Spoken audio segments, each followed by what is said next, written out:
అసలు ఈ హోసన్నా మందిరానికి వెళ్ళమని వీళ్ళకి ఎవరు చెప్పారు, అసలు ఎట్లా నమ్మారు, ఎవరి మాట నమ్మి వచ్చారు వీళ్ళు ఇక్కడికి అని. అమ్మా మీరేమనుకున్నట్టే ఒక చిన్న మాట అడగండి. హోసన్నా మందిరానికి వెళ్ళమని, సేవకులతో మీ సమస్యలు చెప్పి ప్రార్థన చేయించుకోమని, నా కోసం కానీ ఈ హోసన్నా మినిస్ట్రీస్ కోసం వీటి సంగతి ఎవరు చెప్పారమ్మా మీకు? అదండి, మా 4 ఇండ్లల్లో పాచి పని చేస్తుంది ఒక అమ్మాయి, మీ ప్రార్థనకు వచ్చే అమ్మాయి. ఆ అమ్మాయి చెప్తే వచ్చాం, నేను కావాలని రివర్స్ అడిగా. మీ 4 ఇండ్లల్లో పాచి పని చేసి బట్టలు ఉతికి వంట చేసి అమ్మాయి చెప్తే ఎట్లా నమ్మి మీరు ఇక్కడికి వచ్చేసారమ్మా అని ఎదురు తిరిగి అడిగా. అదండి, మేము కూడా అంత బేగ నమ్మలేదండి బాబా, మేము కూడా అంత త్వరగా నమ్మలేదండి.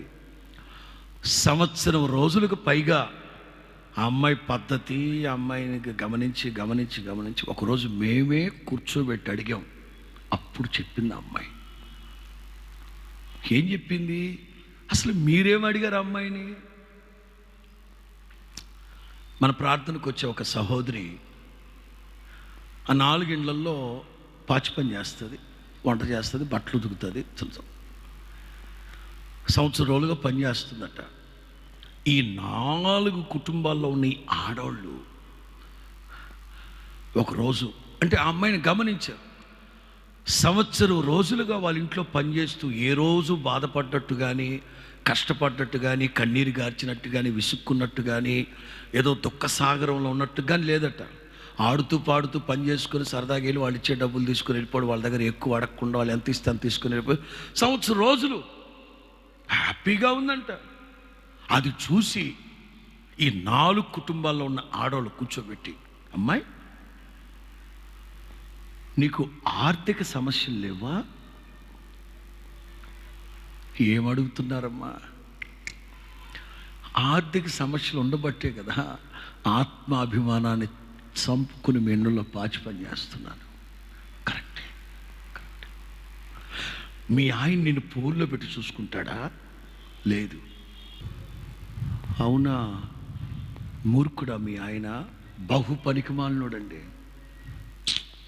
మరి పిల్లలు, పెద్దోడు అస్సలు మాట్లాడు, ఎక్కడో తాగుబోతూ ఫ్రెండ్స్తో ఉంటున్నాడు.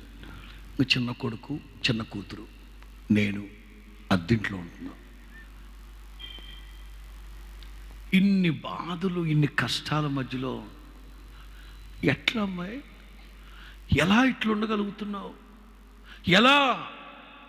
మాకేమో అపార్ట్మెంట్ల మీద అపార్ట్మెంట్ ఉన్నాయి, ఎకరాల మీద ఎకరాలు ఉన్నాయి, ఓ బీరువా నిండా 7 వారాల నగలు ఉన్నాయి. మాకు నెమ్మది లేదు, సమాధానం, మా బతుకు చెడ, మేమేమి ఇట్లా చస్తుంటే నువ్వేమో హ్యాపీగా ఉన్నావు. వీటి కారణం ఏంటి? ఏం లేదమ్మా, మీ దగ్గర నేను పనికి కుదిరేటప్పుడే, మీ దగ్గర నేను కమతానికి కుదిరేటప్పుడే చెప్పాను కదా, ఆదివారం మాత్రం నేను మీ దగ్గరికి రానని. అవును, మేము వద్దన్నాం, ఆదివారం మేమే చేసుకుంటాం స్పెషల్, మేము వద్దన్నాం. అదే ఆదివారం ప్రార్థనకి వెళ్ళిపోతాను. మా పాస్టర్ గారు ఓ గంటన్నర చక్కగా పాటలు పాడతాడు. ఓ 2 గంటల వాక్యం, 2-2.5 గంటల వాక్యం చెప్తాడు. ఇక అంతే.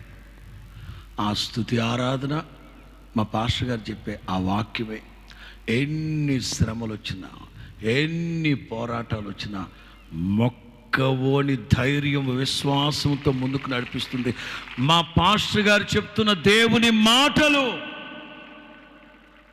ఎన్ని అలల చేత కొట్టబడుతున్నా, గాలి వాన చేత తరం పడుతున్నా, భీకర పోరైనా సరే ఆ దేవుని మాటలు, మా పాస్టర్ గారు చెప్పే ఆదరణకరమైన మధురమైన వాక్యాలే నేటి వరకు విశ్వాస జీవితంలో కుడి ఎడమలకు త్రొట్టిల్లిపోకుండా స్థిరపరిచే ఆ దేవుని మాటలు. మాట్లాడే దేవుడు మన దేవుడు. నేను అక్కడికి వచ్చి మిమ్మల్ని కలుసుకుంటాను. ఎందుకు?